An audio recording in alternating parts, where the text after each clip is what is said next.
একই আল্লাহর বিধান কোরআনে কারিমে আকিমুস সালাত খুব আদায় করছে, আতুজ যাকাত খুব দিয়ে দিচ্ছে, কিন্তু একই আল্লাহর বিধান আকিমুদ্দিন, দিন কায়েম করো, ওয়ালা তাতাফাররাকু ফি, এই বিষয়ে কোনো ফতোয়াবাজি করো না।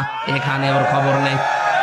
দিনটা যে কায়েম করা ফরজ, নামাজের মতো, রোজার মতো, অনেকেই জানেও না ও মানেও না। অথচ পৃথিবীতে যত নবী এসেছিলেন, আমি আলেমদের বলছি, প্রত্যেকটা নবীর শরীয়তে কম বেশি কোন মাসলা মাসাইল নিয়ে একটু ঝামেলা ছিল। হয়তো অনেক নবীর সাথে আমাদের নবীরটা মেলেনি। যেমন হযরতে মুসা আলাইহিস সালামের জামানায় কারো শরীরে যদি লাপাক লেগে যেত, ওই জায়গাটা এরকম মুছে ফেললেই হয়ে যেত।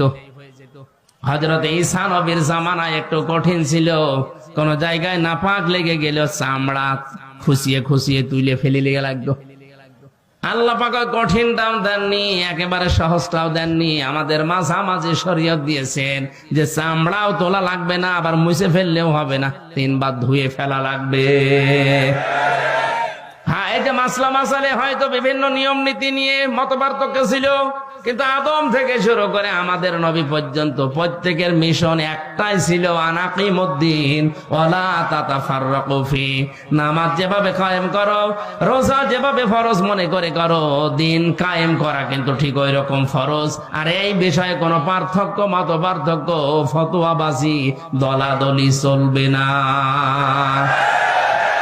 আর যত দলাদলি, মত পার্থক্য সব এই জায়গায় এসে,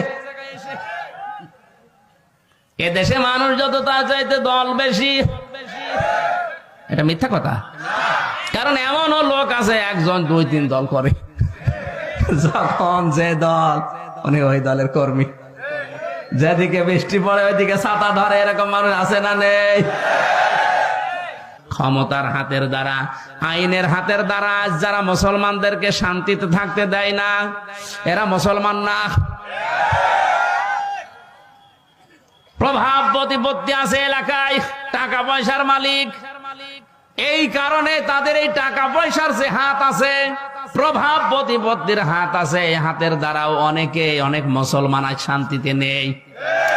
অনেক মুসলমানের প্রভাব প্রতিপত্তি আছে, জোর করে মসজিদের সভাপতি হয়ে বসে আছে, না দিলে আবার রাগ করে।